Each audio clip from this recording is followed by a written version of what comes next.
رسالت کی دعوت دو. ایک زمانہ آئے گا اعلانیہ تبلیغ کریں گے, پھر آپ بھی اس وقت اعلانیہ تبلیغ کرنا. ابو ذر غفاری رضی اللہ تعالیٰ عنہ عرض کرتے ہیں حضور یہ حکم ہے یا میرے لیے ایک سہولت کی بات ہے؟ آپ نے فرمایا حکم نہیں, ایک سہولت کی بات ہے, حکمت اسی میں ہے. کہا کوئی بات نہیں ہے, لوگ مجھے ماریں گے لیکن اعلان تو ایمان کا مطاف میں کر کے جاؤں گا, اللہ کے گھر کو گواہ بنا کے جاؤں گا. آئے مطاف میں, اور مطاف میں جا کے کلمہ شہادت کا اعلان کیا. لوگوں نے مارنا شروع کر دیا, چھڑایا, سائڈ میں لے آئے. پھر دوبارہ جب ان کو موقع ملا, پھر اشہد ان لا الہ الا اللہ واشہد ان محمدا عبدہ ورسولہ, پھر دوبارہ اعلان کرنا شروع کر دیا. حضرت عباس رضی اللہ تعالیٰ عنہ جو اس وقت مسلمان نہیں ہوئے تھے وہ آئے. مشرکین مکہ کو کہا کہ یہ قبیلہ غفار کا شخص ہے, جہاں سے تمہارا قافلہ گزرتا ہے, جب شام کی طرف تم تجارت کے لیے جاؤ گے تمہارے راستے میں یہ رکاوٹ بن جائیں گے, کیوں مارتے ہو اس کو؟ ابو ذر کہتے ہیں مارنے دو ان کو,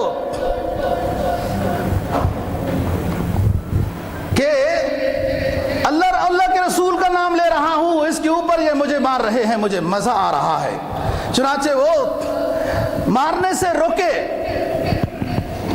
ستم نہ ہو محبت میں تو وہ کچھ مزہ ہی نہیں. اقبال نے اسی منظر کو بیان کیا ہے. جفا جو عشق میں ہوتی ہے وہ جفا ہی نہیں, جفا جو عشق میں ہوتی ہے وہ جفا ہی نہیں. ستم نہ ہو محبت میں, ستم نہ ہو محبت میں تو کچھ مزہ ہی نہیں. حضرت ابو ذر غفاری رضی اللہ تعالیٰ عنہ ان صحابہ میں سے جن کو مشرکین مکہ نے ظلم و ستم کا تختہ بنایا, اور یہ اس ظلم و ستم کی کچی چکی میں پستے پستے بھی احد احد کا نعرہ لگاتے رہے. پھر اپنے علاقے میں گئے, اپنے علاقے والوں کو جمع کیا اور دعوت اسلام دی. کہا مجھے اپنے حبیب سے, مجھے اپنے خلیل سے یہ ہدایت ملی ہے, ایک زمانہ آئے گا ہم بھی اعلانیہ تبلیغ کریں گے, تم بھی اعلانیہ بار آ جانا. علاقے والے دوستوں مسلمان ہو گئے. مدینہ طیبہ میں جب رسول اللہ صلی اللہ علیہ وسلم ہجرت کر کے تشریف لے گئے, ابو ذر غفاری رضی اللہ تعالیٰ عنہ کو پتا چلا کہ وہ ہستی جس کے اوپر میں نے ایمان لایا وہ مدینہ میں روانہ ہو گئی. اپنے قبیلے کے ساتھ ابو ذر غفاری رضی اللہ تعالیٰ عنہ مدینہ میں آ گئے. نبی پاک صلی اللہ علیہ وسلم کے ساتھ یہ رہنے لگے. غزوہ خندق سے آپ صلی اللہ علیہ وسلم کے ساتھ ہوئے, اور بہت درویش صحابی تھے, زاہد صحابی تھے, اللہ والے, ہمیشہ مدینہ میں رہے. ایک دن کہنے لگے درویش صحابی, ان میں صفت زہد غالب تھی. ایک دن نبی پاک صلی اللہ علیہ وسلم کو عرض کرنے لگے کہ حضور آپ سب کو عامل بنا رہے ہیں, گورنر بنا رہے ہیں, علاقے کے عہدے دے رہے ہیں, تو مجھے بھی کسی علاقے کا عہدہ دے دے. آپ نے فرمایا کہ ابو ذر آپ کے اندر وہ صلاحیت نہیں ہے کہ آپ اس بوجھ کو اٹھا سکیں. پھر دوبارہ کبھی سوال نہیں کیا. ایک دن آپ نے فرمایا کہ ابو ذر یہ بتاؤ کہ کوئی زمانہ آپ دیکھیں گے لوگ اپنا خیال زیادہ کریں گے, دوسروں کا نہیں کریں گے, تو کیا کرو گے؟ کہا حضور پھر جہاد کروں گا, کیونکہ وہ ظلم کر رہے ہوں گے, دوسروں کا جب خیال نہیں کرتے تو. کہا نہیں, آپ صبر کرنا. پھر کہا ابو ذر ایک زمانہ آئے گا لوگ آپ کو جلا وطن کریں گے, پھر کیا کرو گے؟ کہا حضور میں پھر جہاد کروں گا. کہا نہیں ابو ذر صبر کرو گے. یہ وہ ابو ذر ہیں, درویش صحابی ہیں, جن کو وہ حدیث یاد تھی اور اسی کے مطابق اعلان کرتے رہتے تھے. کیا آپ نے فرمایا تھا کہ جس نے سونا چاندی جمع کیا اس نے اپنے پاس انگارے جمع کیے, اور پھر یہ عید پڑھتے تھے, فرمایا والذین یکنزون الذھب والفضہ ولا ينفقونها فی سبیل اللہ فبشرهم بعذاب أليم يوم يحمى عليها في نار جهنم فتقوى بها جباههم وجنوبهم وظهورهم هذا ما كنزتم لأنفسكم فذوقوا ما كنتم تكنزون. جنہوں نے سیم و زر کے ڈھیر لگائے اور انفاق فی سبیل اللہ نہیں کیا، سیم و زر کے اس طرح ڈھیر لگائے، اس طرح ڈھیر لگائے دوستوں کہ دنیا میں بھی ان کے لیے وبال جان بن گیا. آئے تو بن کر وزیر اعظم، آئے تو بن کر صدر، لیکن یہ مالو یہ سیم و زر کا ڈھیر ان کے لیے دنیا میں بھی وبال جان بن جائے. اللہ کرے بن جائے، آمین کہو. انہوں نے غریبوں کا مال لوٹا ہے، انہوں نے اس قوم کا مال لوٹا ہے جن کے پسینے رات سونے کے باوجود بھی خشک نہیں ہوتے. حضرت ابو ذر غفاری رضی اللہ تعالیٰ عنہ قرآن کی یہ آیت تلاوت کر کے فرمایا کرتے تھے والذین یکنزون الذھب والفضہ ولا ينفقون فی سبیل اللہ فبشرهم بعذاب علیم یوم یحمى علیہا فی نار جہنم فتقوی بها جباہهم وجنوبهم وظہورهم ھذا ما کنزتم لانفسکم فذوقوا ما کنتم تکنزون. جنہوں نے سیم و زر کے ڈھیر لگائے، انفاق فی سبیل اللہ نہیں کیا، یہ میدان حشر میں، قبر میں، جہنم میں ان کے لیے سانپ بچھو کی شکل میں ان کو داغیں گے، ان کو ڈسیں گے اور یہ کہا جائے گا ھذا ما کنزتم لانفسکم. یہ وہ خزانہ ہے بادشاہ سلامت، یہ وہ خزانہ ہے جس کے ڈھیر لگائے، اپنی کوٹھی میں مخصوص ایک کمرہ بنایا جس میں سیم و زر کے ڈھیر لگائے تھے. یہ وہ خزانہ ہے، اس کا عذاب چکھو فذوقوا ما کنتم تکنزون. قرآن اعلان کرتا ہے کم ترکوا من جنات وعیون وزروع ومقام کریم کذالک وأورثناها قوما آخرین. کتنے ہیں جنہوں نے سیم و زر کے ڈھیر چھوڑے. کم ترکوا من جنات وعیون وزروع ومقام کریم کذالک وأورثناها قوما آخرین. کتنے ہیں جنہوں نے سیم و زر کے ڈھیر اپنے لیے بنائے، لیکن اللہ کی طرف سے جب امر آیا موت کا پیالہ پی گئے اور سیم و زر دنیا میں چھوڑ گئے، کوئی اور ان کے وارث بن گئے. غرور تھا نمود تھی، غرور تھا نمود تھی، ہٹو بچوں کی تھی صدا. اور آج میں تم سے کیا کہوں، لحد کا بھی پتہ نہیں.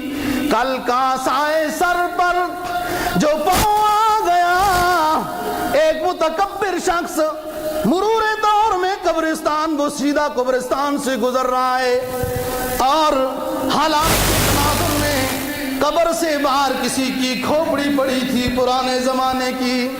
اس متکبر شخص نے اپنی ٹھوکر سے اس بوسیدہ کھوپڑی کو گویا کہ تباہ کر دیا، پیس دیا. زبان حال سے وہ کھوپڑی بولنے لگی کل کا سائے سر پر جو پاؤں آ گیا، یکسر وہ استخانہ شکستہ سے چور تھا. کہنے لگا او دیکھ کے چل راب خبر، او دیکھ کے چل راب خبر، کبھی میں بھی کسی کے طرح پرغرور تھا. یہ ابو ذر غفاری رضی اللہ تعالیٰ عنہ تو غزوہ تبوک میں یہ پیچھے رہ گئے. غزوہ تبوک میں آپ نے پوچھا کون کون لوگ پیچھے رہ گئے، تو لوگوں نے کہا فلاں فلاں رہ گئے. آپ نے فرمایا جس کی نیت اچھی ہوگی وہ ہم کو مل لے گا, پیچھے سے مل جائے. تھوڑی دیر دیکھا تو ایک شخص آ رہا ہے اکیلا. آپ نے فرمایا دیکھو یہ ابو ذر ہی ہوگا. اور پھر اس وقت آپ نے ایک جملہ ارشاد فرمایا, تسیر فردا تعیش فردا تموت فردا تقوم فردا.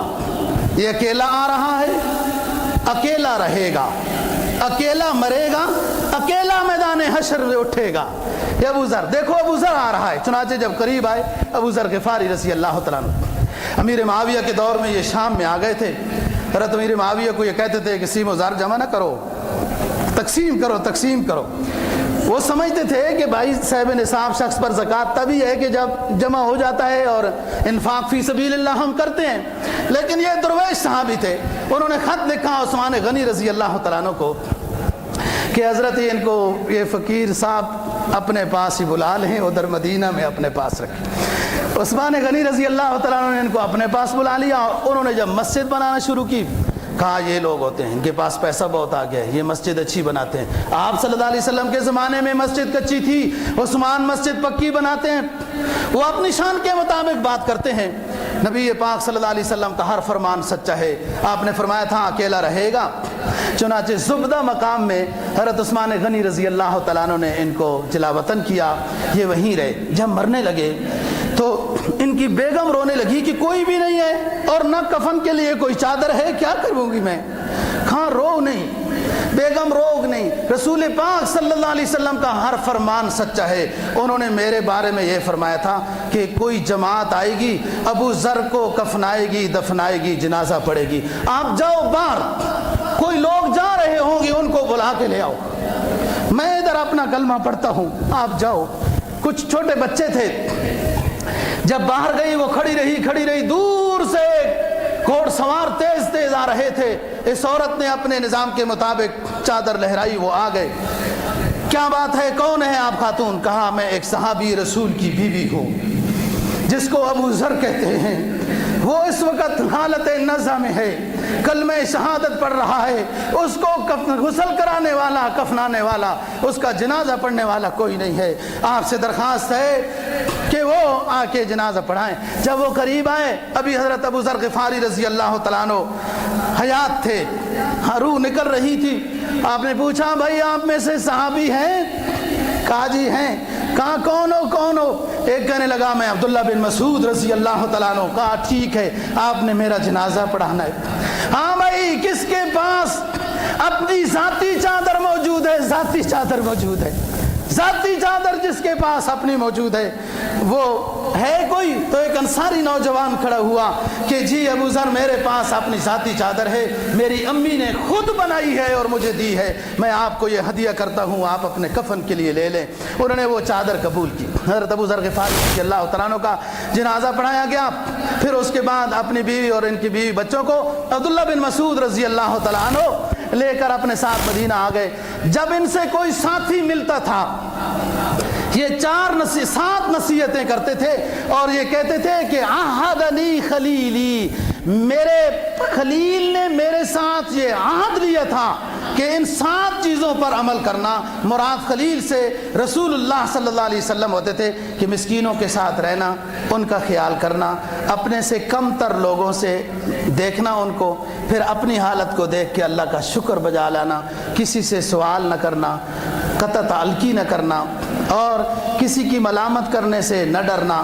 لا حول ولا قوت الا باللہ, ہر وقت کرتے رہنا, اور سوال کسی سے نہیں کرنا, کسی کی ملامت سے نہ ڈرنا, صلہ رحمی کرنا, قطع تعلقی نہ کرنا, یہ نصیحت. اور لا حول ولا قوت الا باللہ العلی العظیم ہر وقت پڑھتے رہنا. ہاں 7ویں نصیحت, قل الحق وان کان مرا, حق بات جہاں بھی کہنی ہے کہہ دینا اگرچہ مخاطب کو کڑوی لگے. اللہ تعالیٰ ان نیک لوگوں کے نقش قدم پر چلنے کی توفیق نصیب